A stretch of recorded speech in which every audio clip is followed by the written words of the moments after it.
Look at him. 400 people in this room, and he's the most useless one here. Look at him. Vanessa's voice cut through the ballroom like a blade. 400 people in this room, and he's the most useless one here. The laughter that followed wasn't subtle. It rippled from table to table across the grand sapphire ballroom, carried by the kind of people who confuse cruelty with confidence. Nathan Calloway stood beside her on that stage, one hand resting on the small of her back, smiling at me the way a man smiles at something he's already decided doesn't matter. Then she raised her hand and slapped me clean, deliberate, performative, a gift she was offering him in front of everyone who ran Aurelius Global Holdings. What Vanessa didn't know, what Nathan had never once suspected, was that every room in this building, every contract, every billion-dollar decision made under this roof answered to me. So who was really the fool that night? If you're new here, this channel is where stories like this live. Hit subscribe so you don't miss what comes next. Now let's get into it. Let me take you back to 3 weeks before that night.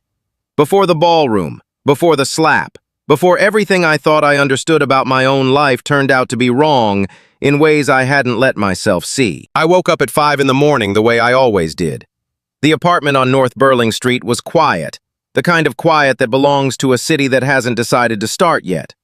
I made coffee in the kitchen, the same $12 bag of ground beans I'd been buying from the corner store for years, and stood at the window watching the street below fill slowly with headlights and delivery trucks. To anyone looking up, I was just a man in a gray t-shirt holding a mug. That was exactly the point. My mother used to say that money changes the room before you even walk into it. She meant it as a warning, though she never lived to see how right she was. She died in a hospital bed on the north side of this city 2 years after I closed the deal that made Aurelius Global Holdings what it became. I was there when she said it, the last real conversation we had before the morphine made words too heavy for her. She looked at me and said, "Damien, the hardest thing about having everything is that you'll never know who's there for you and who's there for what you have." I held her hand and told her I understood. I don't think I did, not really. Not until much later. That's why I'd kept the Lincoln Park apartment. That's why I took the red line to the office every morning instead of the company car. That's why, when I was inside Aurelius Tower, I existed as nothing more than a senior internal advisor, someone the staff acknowledged with a polite nod in the elevator and promptly forgot about by the time the doors opened. It wasn't humility. It wasn't some eccentric billionaire performance. It was a question I had been asking for years and still hadn't finished answering. Who am I to the people around me when I'm just a man? I thought I already had the answer when it came to Vanessa. I remember the afternoon I met her, a rainy Tuesday in October 7 years ago, outside a coffee shop on Michigan Avenue. She was carrying a stack of folders that had gotten wet, and when the wind caught them, papers scattered across the sidewalk like they were trying to escape. I helped her chase them down without thinking. We were both soaked. She laughed at herself, which I liked. She didn't ask who I was or what I did. We talked for 20 minutes under the awning, and by the time the rain stopped, I knew I wanted to see her again. Not because she was beautiful, though she was. Because in that whole conversation, she never once looked at me like I was anything other than a man who'd helped her pick up her papers in the rain. That felt like something rare. I held on to it longer than I should have. The marriage had been good once. Or maybe I had been good at not looking too closely at the parts that weren't. Vanessa was sharp and ambitious, and I admired that about her, the way she moved through rooms, the way she always knew what she wanted. What I hadn't understood or hadn't wanted to understand was that what she wanted had a tendency to change. The apartment that had felt romantic in our first year together had started to feel like evidence of something. I saw it in the way she looked at her friends' Instagram posts. I heard it in the silences that followed questions I didn't ask. She had stopped seeing the life we had built and started seeing only what it was missing. The evening I first noticed the dress, I came home to find her standing in front of the bathroom mirror with her back to me, adjusting the neckline of something dark and expensive that I had never seen before. Not a dress you buy on a Tuesday for no reason, a dress you buy for someone else's eyes. I recognized the label a designer she had once told me was not worth the price, and I recognized the care she was taking with herself. The particular kind of attention a woman pays to her appearance when she is trying to become someone's idea of something. She heard me come in and called out that she was seeing friends. I told her to have a good time.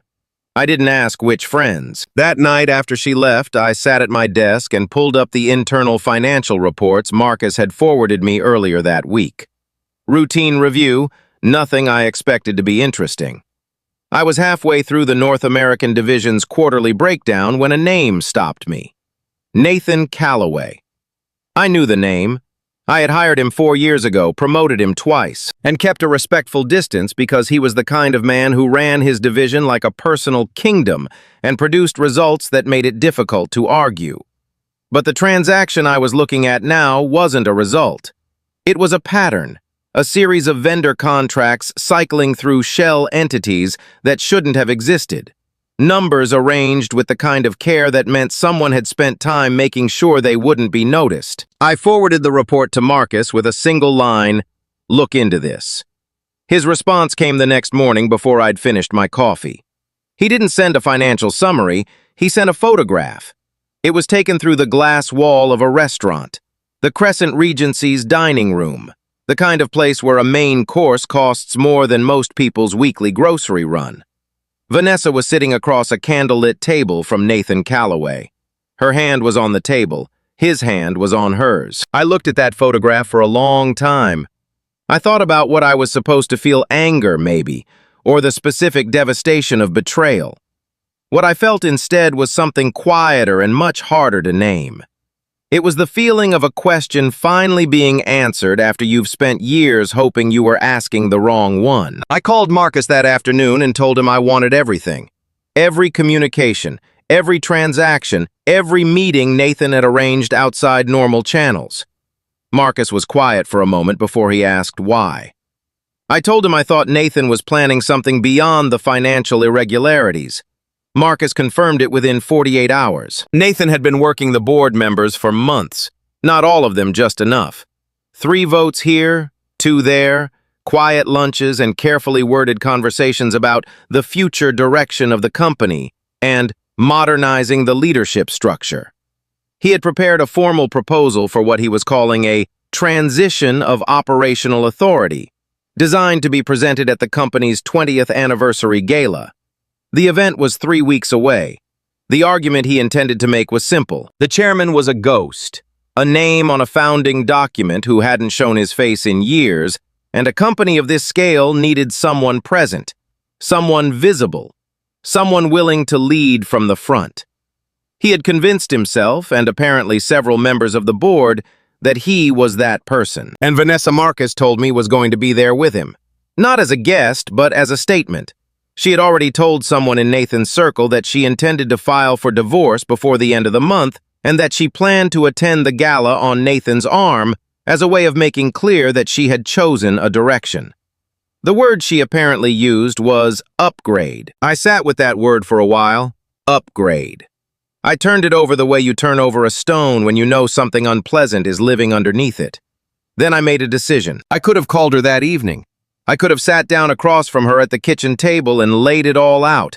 The photograph, the reports, what Marcus had told me, who I actually was, what my name actually meant on every piece of paper that held Aurelius Global Holdings together. I could have watched her face change. Part of me wanted to, but I knew what would happen if I did. Nathan would hear about it within hours. The board proposal would disappear. Everyone involved would recalibrate fast, and the version of the truth that made it to the surface would be the one Nathan had time to prepare. Vanessa would deny everything that could be denied. Nathan would frame the financial irregularities as a misunderstanding, and I would be left with the wreckage of a confrontation that had solved nothing. I wanted the truth, not the managed version. Not the story people told after they'd had time to think about what they should have meant. I wanted the room, all 400 people in it, to see exactly who everyone was before anyone had a chance to become someone else. So I called Marcus back and told him one thing. Make sure the full founding board of directors was in attendance at the gala. Every one of them. And I told him to bring the documentation, the vendor contracts, the shell entities, the communications, all of it. Organized and ready, not for a board meeting, but for a room full of witnesses. Marcus asked, "And the situation with Mrs. Whitmore?" I told him to let it play out. That night, I turned off the lights in the apartment and lay in the dark listening to the city outside. The woman I had married was somewhere across town building a future she thought I couldn't see with a man who thought he was standing on ground that was already mine. And I was here in a 2-bedroom apartment in Lincoln Park drinking $12 coffee and taking the train to work every morning the same way I always had. The only difference now was that I knew exactly what I was waiting for. Sometimes the most powerful thing you can do is stay quiet and let other people show you who they are. I had 3 weeks to wait. I had spent years being patient. 3 weeks was nothing at all. The weeks that followed had a particular texture to them. The kind of stillness that isn't peace, but waiting. I went to work. I came home. I made coffee in the mornings and left the apartment before Vanessa was awake, and most evenings she was already gone by the time I returned. We had become 2 people sharing a space the way strangers share an elevator. Aware of each other, careful not to touch, counting the floors. She had started to change things in small ways that I noticed but said nothing about. The framed photograph from our first trip to the coast disappeared from the bookshelf, replaced by a candle she'd never lit. She rearranged the kitchen so the things she used were within reach, and the things I used were at the back of the cabinet. These were the renovations of a woman who had already decided to move out, but hadn't said so yet. A slow erasure that she was performing so gradually she probably believed I couldn't see it. I could see it. I simply wasn't ready to stop watching. About 10 days before the gala, she brought it up over dinner, the first meal we had shared in nearly 2 weeks.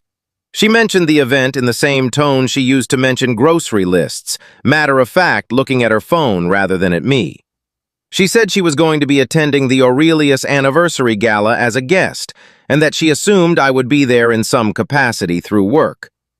What she said next, she said carefully, like someone who had rehearsed the wording. "If you're there," she said, "just keep your distance. Don't come over to where I'm sitting. Don't introduce yourself to people I'm with. Just be," she searched for the word, "invisible, like you usually are." I told her that wouldn't be a problem. She looked up from her phone then, just for a moment, as if she was trying to decide whether I was being agreeable or difficult.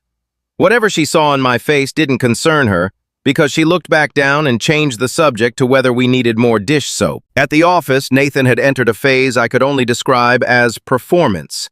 He had always been a man who understood the value of being seen the right table at the right lunch, the right comment in the right meeting.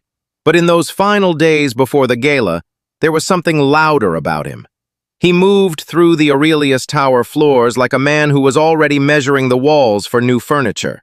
He laughed more than usual, stood closer to the center of rooms than was necessary, and made a point of finding small moments to remind everyone around him of the distance between himself and the people he considered beneath his attention. I was one of those people.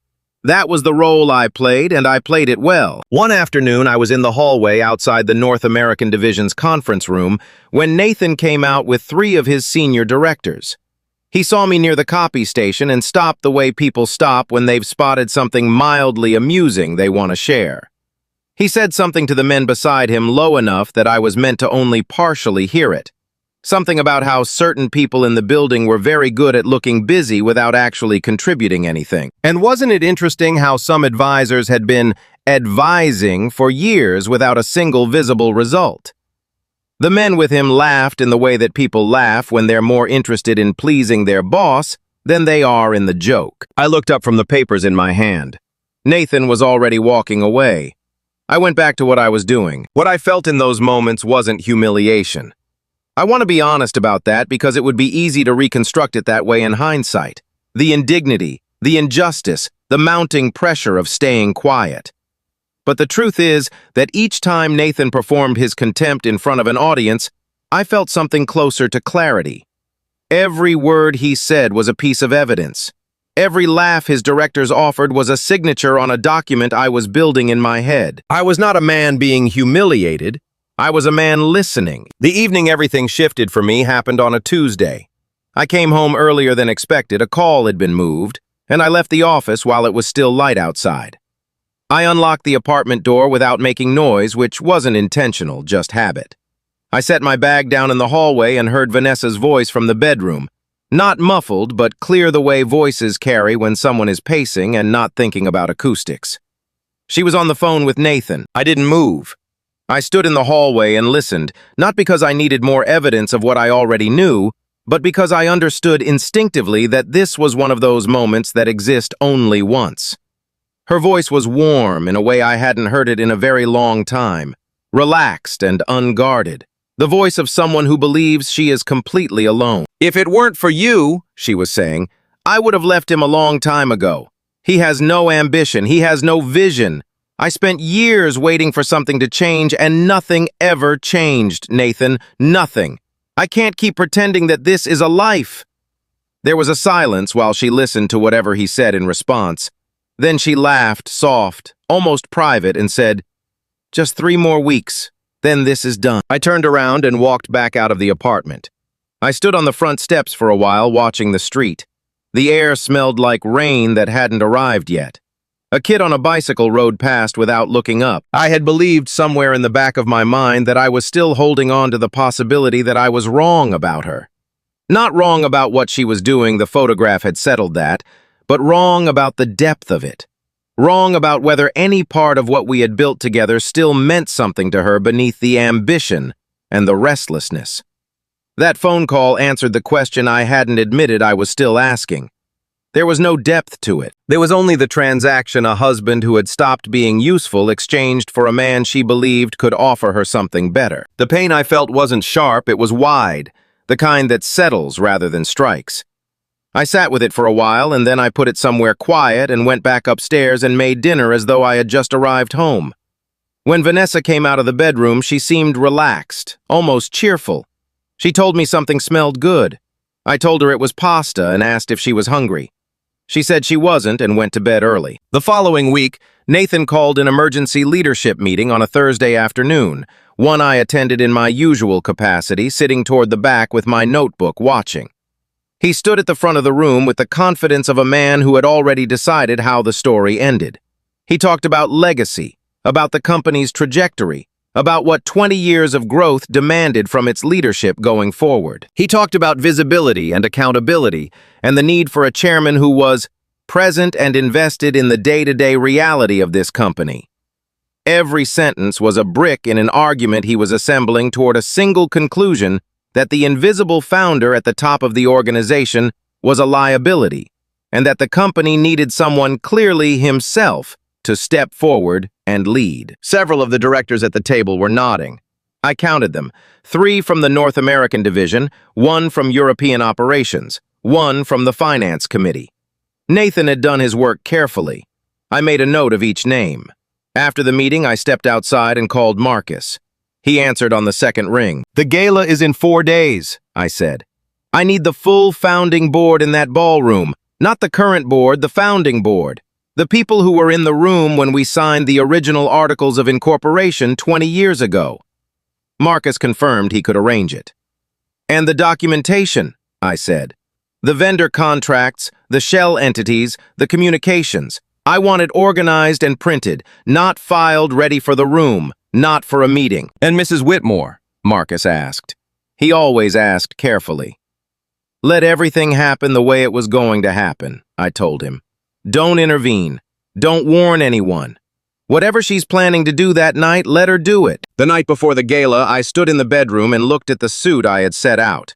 A dark, simple cut that Vanessa had seen me wear to 3 or 4 work events over the years. Nothing that announced itself.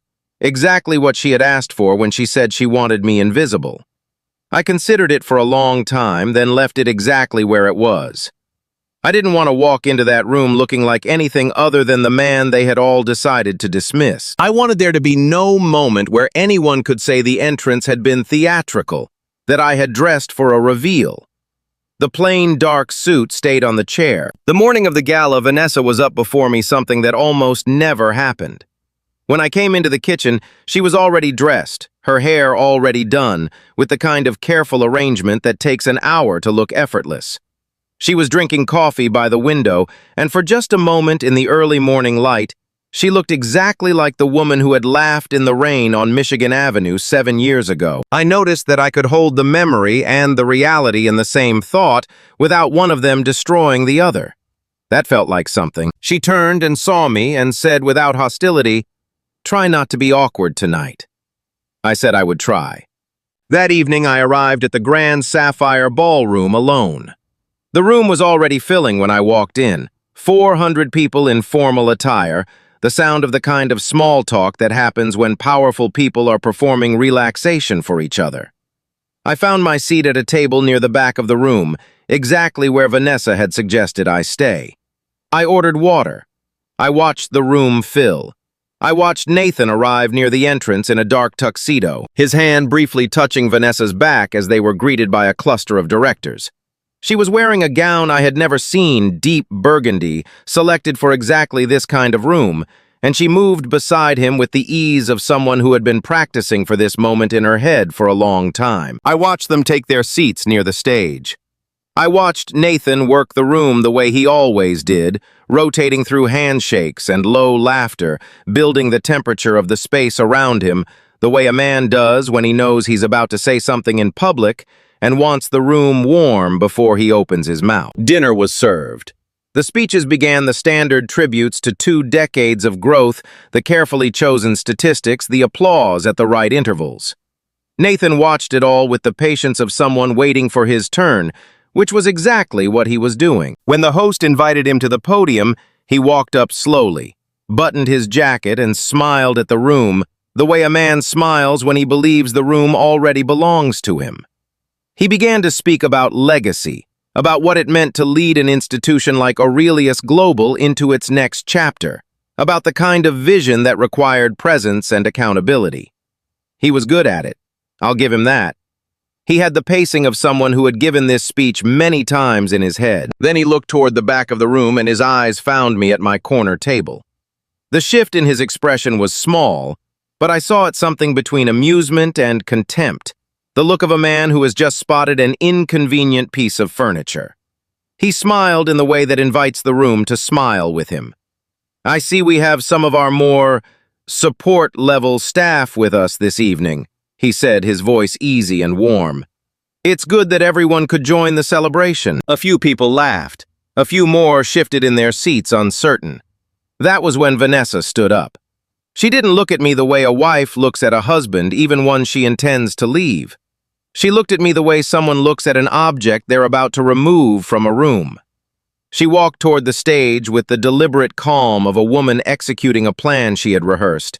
And when she reached the front, she took the microphone from the stand beside Nathan and turned to face the room. "I want to say something," she said clearly. "Since we're all here, since everyone is finally in the same room, I think it's time to be honest." She looked at me. "That man at the back table is my husband, and I am done." The room went quiet in the particular way rooms go quiet when something is happening that isn't on the program. She called me a burden. She said I had spent years contributing nothing, building nothing, becoming nothing.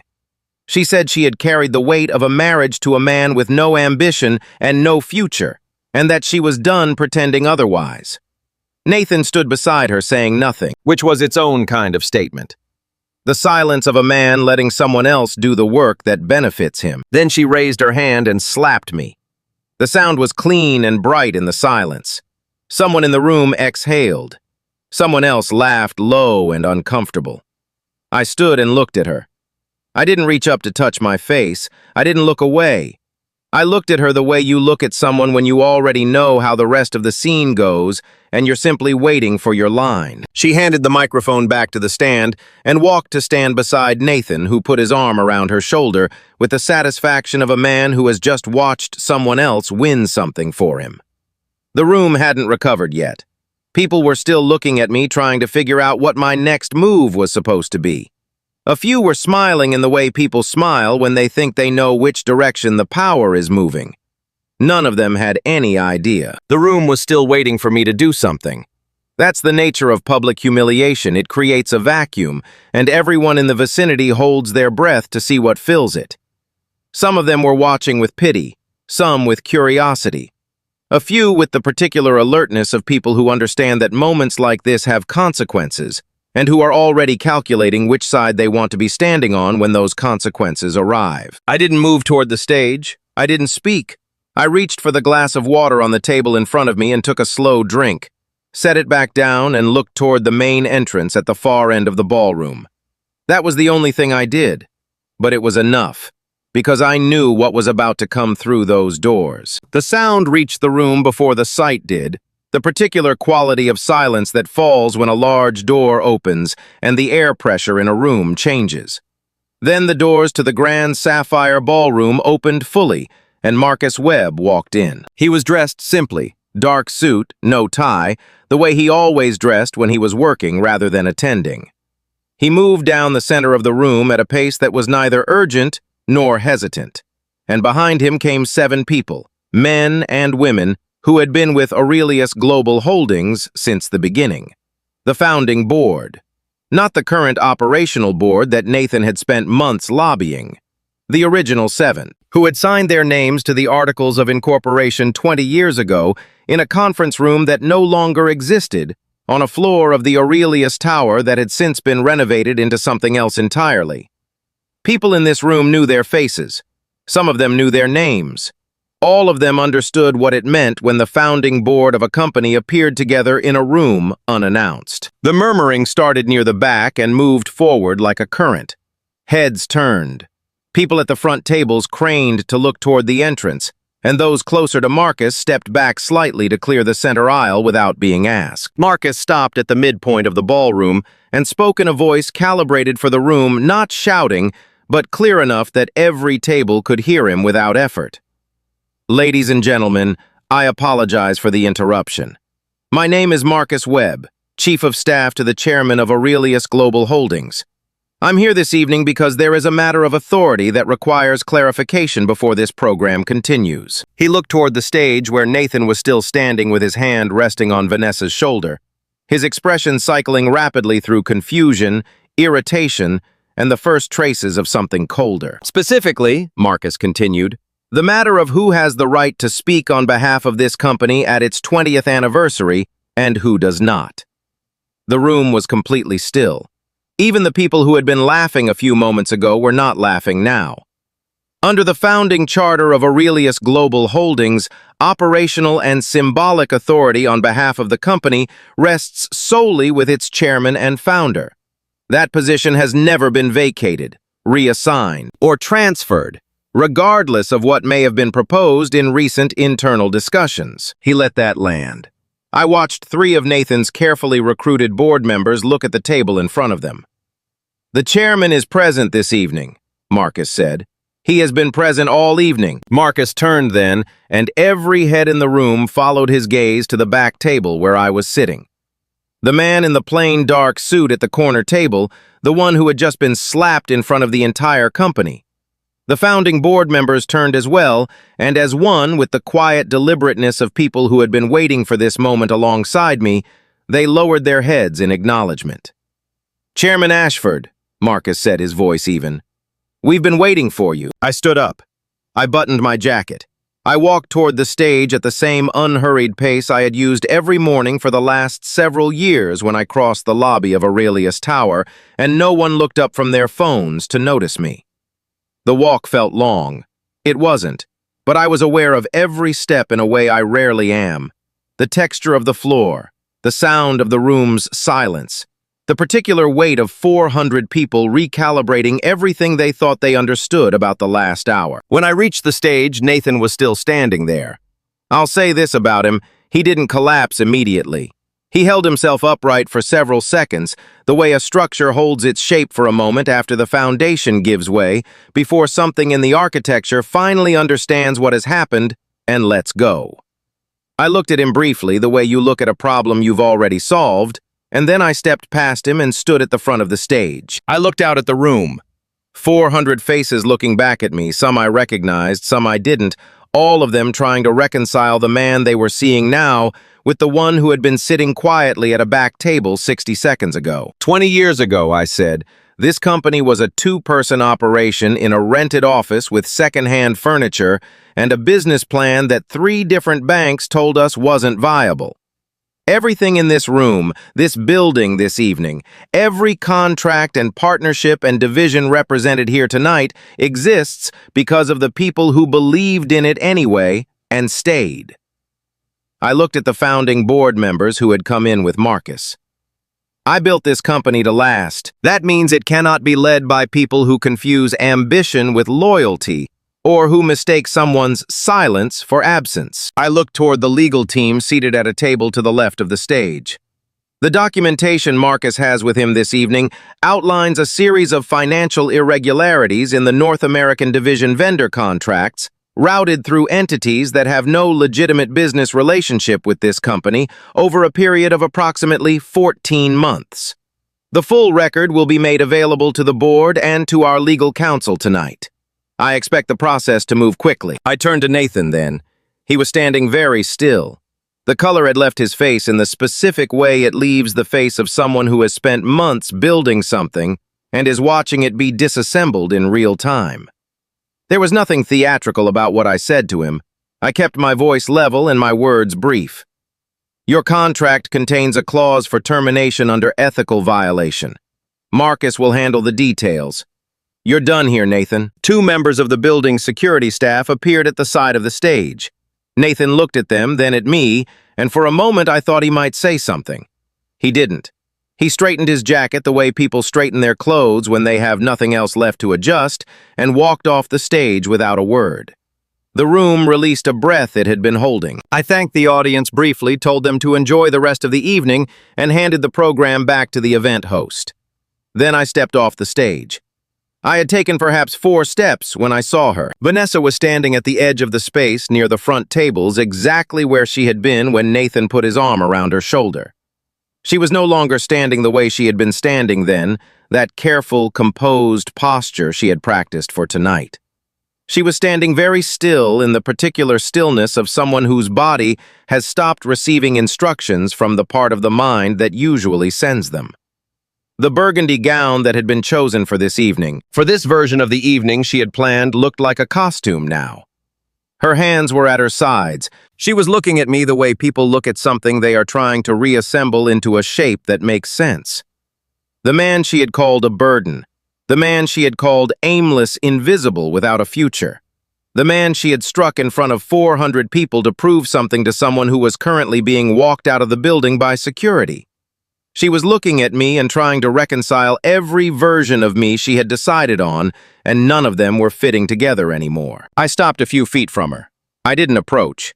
We looked at each other across the small distance between us, and I understood that whatever she wanted to say, whether it was an explanation or a defense, or something that had started to sound like an apology somewhere inside her, she couldn't find the beginning of it. Some things don't have a door you can open from the outside once you've locked it from within. What I felt standing there looking at her was not the satisfaction I think she might have feared. It wasn't anger either. It was something much quieter than both of those things, the feeling of finally being able to set down something you've been carrying so long you forgot it had weight. I looked at her for a moment, at the woman who had laughed in the rain on Michigan Avenue, at the woman standing now in a ballroom in a dress chosen for a different ending. And then I looked away. I walked past her and kept going. Marcus fell into step beside me near the exit. He didn't say anything. That was one of the things I had always respected about him. He understood the difference between moments that needed words and moments that needed nothing at all. The divorce papers were filed the following morning. I had instructed my attorney to prepare them 2 weeks earlier, which meant the process moved without friction. I didn't contest anything. I didn't negotiate over the apartment, the furniture, the shared accounts. None of it was worth the time it would take to argue about, and more practically, none of it was real to me in the way that things are real when you've spent years pretending to live smaller than you are. What mattered to me had never been in that apartment. I went back to the Lincoln Park building one afternoon to collect a few things, the photograph of my mother from the bedside drawer, a box of books, the $12 coffee grinder. Everything else I left. Vanessa wasn't there when I arrived, which was either coincidence or consideration. and I didn't spend time deciding which. Nathan Calloway's termination was processed within 48 hours.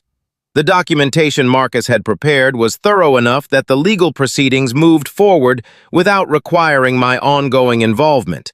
The kind of outcome you get when you spend several weeks building a case instead of reacting to a provocation. 3 of the board members who had been approached by Nathan submitted written disclosures through the company's ethics process within a week. The other 2 did not, and their positions were reviewed accordingly. A month after the gala, I moved the company's executive operations to a new floor of Aurelius Tower and held a full board meeting for the first time in nearly 2 years. I walked into that meeting through the main entrance on time without announcement. The people in the room stood when I entered. I told them to sit down and asked for the quarterly report. It was in most respects an ordinary meeting. That was exactly what I had wanted. On the morning of the first working day in November, I arrived at Aurelius Tower at 5:45 before the building's coffee service had started, and while the lobby was still mostly empty. I took the elevator to the 88th floor and stood at the window that looked out over the city, the lake flat and gray in the early light, the grid of streets below just beginning to fill with headlights. I had stood at this window many times, but always briefly, always between other things. That morning I stood there for a long time. I thought about what my mother had understood that most people spend their whole lives trying to avoid, that the clearest view of who someone is comes not when things are going well, but when they believe nothing is at stake. I thought about a rainy afternoon on Michigan Avenue and a woman who laughed at herself in the rain. I thought about an apartment on North Burling Street, $12 coffee, the red line at 5 in the morning, and a ballroom full of people who watched me be dismissed by the 2 people who should have known better. And then I thought about the moment that followed, and the one after that. I didn't feel like a man who had won something. Winning implies that the point was competition, and the point was never that. The point was to know clearly without the softening effect of money or status or the comfortable stories people tell themselves about who they are when the stakes feel low. I had wanted to know what I was worth to the people closest to me when I appeared to be worth nothing. Now I knew. It was a hard kind of knowledge, the kind that doesn't leave room for comfortable uncertainty, but it was clean. And it was mine. I had built all of this once from nothing in a rented office with secondhand furniture. Whatever came next, I would build that too. I straightened my jacket, turned away from the window, and went to work. And that's where I'll leave Damien's story. If it made you think about the people in your life, about how differently we treat others based on what we think they're worth, then this channel is exactly where you should be. We tell stories like this every week. Hit subscribe, and we'll see you in the next one.